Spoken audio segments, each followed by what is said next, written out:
Dictation start होगी 3 second बाद। 1 2 3 start.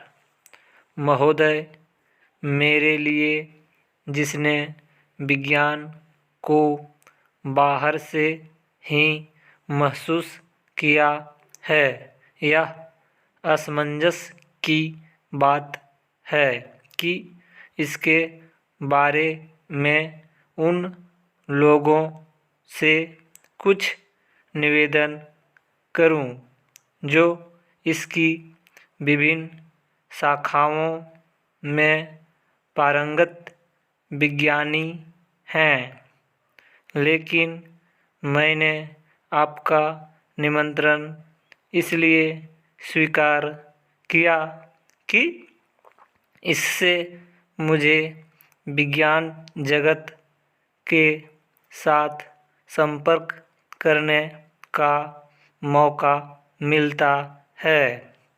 आपने इस अधिवेशन के लिए एक महिला वैज्ञानिक को अध्यक्ष चुना है, इसकी मुझे खुशी है।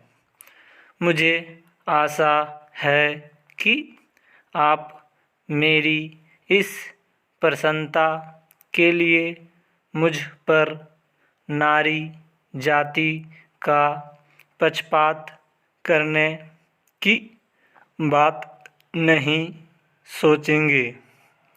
यह अंतर्राष्ट्रीय महिला वर्ष की अच्छी शुरुआत है। सबसे महत्वपूर्ण विज्ञान है जीव विज्ञान। ज्ञान के अन्वेषण का क्रम अनंत है। उसकी 2 प्रेरणाएं रही हैं।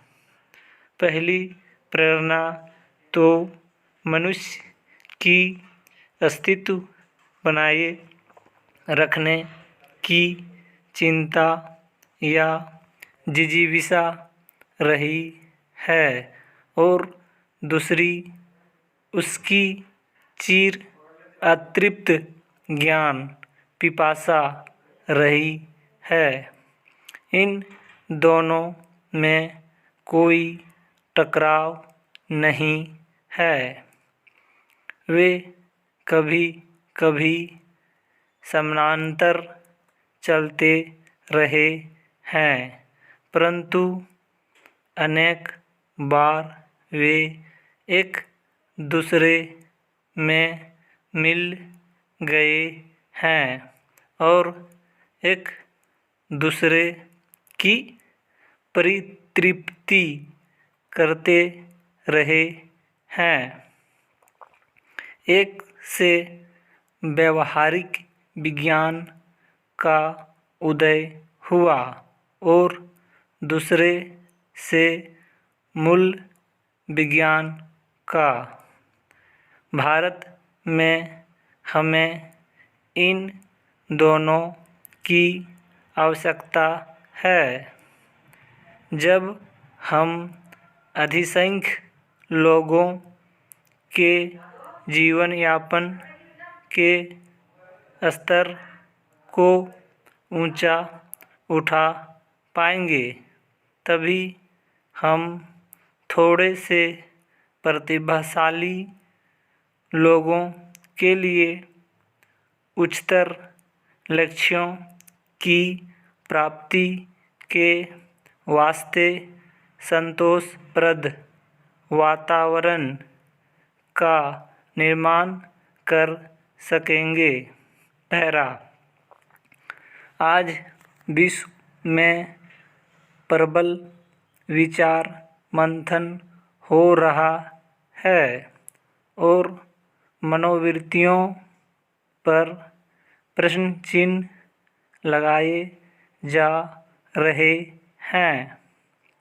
प्रगति के बावजूद आज के जीवन की तीव्रतर गति और प्रतिस्पर्धा के कारण मनुष्य के लिए अपने पड़ोसियों के साथ या अपने आप में शांति के साथ रह सकना कठिन हो रहा है और उसे अपने अस्तित्व की रक्षा के लिए संघर्ष करना पड़ रहा है। हालांकि यह एक भिन्न ढंग का और भिन्न स्तर का संघर्ष है। आज खतरा असभ्य एवं सबल आक्रांताओं की ओर से नहीं है, बल्कि उन पारिपार्श्विक प्रभावों से है जो मनुष्य ने अपने ही सुख साधनों को विकसित करने के क्रम में उत्पन्न किए हैं। ये प्रभाव हैं अलगाव का एहसास, तनाव पैदा करने वाली परिस्थितियाँ, प्रदूषण तथा प्राकृतिक साधनों का विचारहीन दोहन। यह एहसास धीरे धीरे किंतु निश्चयात्मक रूप में प्रगतिशील लोगों के विचारों का अंग बनता जा रहा है और विश्वव्यापी चर्चा का विषय बन गया है।